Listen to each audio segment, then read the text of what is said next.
Welcome back to Speducation. My name is Brandon Reed, and I am your host.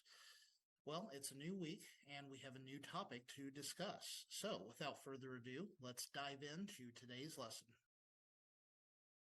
Today's lesson, push in versus pull out services.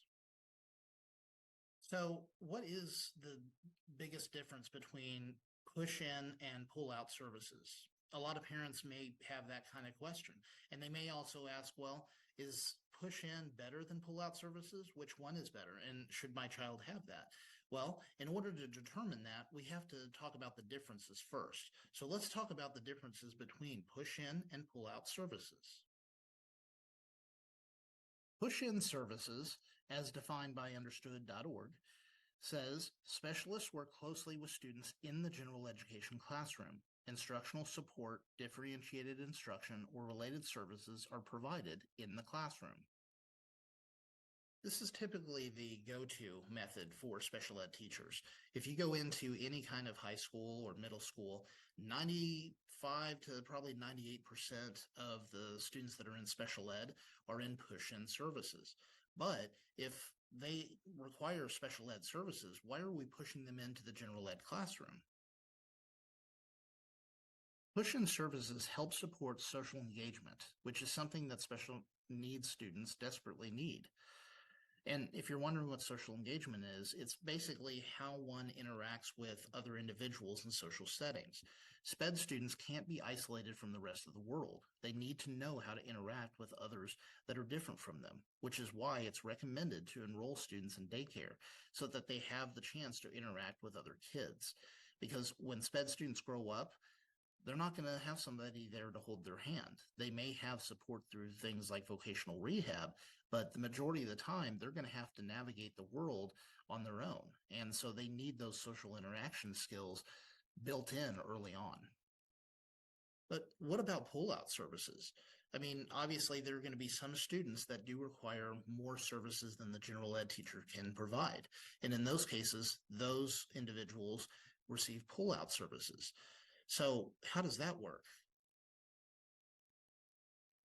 Pull-out services is defined as specialists work closely with students outside of the general education classroom. Instructional support or related services are provided in small groups or one-on-one in a separate setting. Now, pull-out services are typically done in accordance with the student's accommodations or service plan. So what this might look like, well, small group. If a student requires small group testing, then the student will be pulled out of class for testing, additional instruction, or tutoring time. Breaks. You might have some students that require a behavioral intervention plan. They have anxiety or they have issues with focusing. So occasionally they may need a break where they need to refocus. So they'll have to be pulled out of the classroom for 10 to 15 minutes so that they can regain composure and then get back to the classroom. Extra time. I've had many students that they're fine with taking tests in the classroom, but they just need additional extra time. So if a test takes 10 minutes and they get time and a half, that means that they get an extra 10 plus another 5 minutes, so an extra 15 minutes to complete it.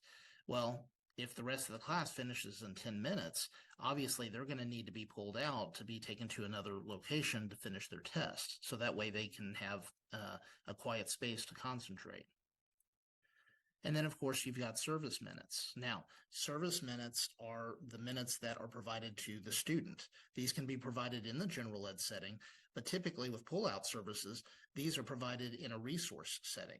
So you may have a resource period for a student. Instead of going to art or gym or music, they may have a resource period where they can get that additional instruction, that tutoring, that one-on-one support or progress monitoring. And then they don't need to be pulled as much when they're in the general ed setting. But these are all the different types of pull-out services that are provided. Now, there are many, many others, but these are the main ones.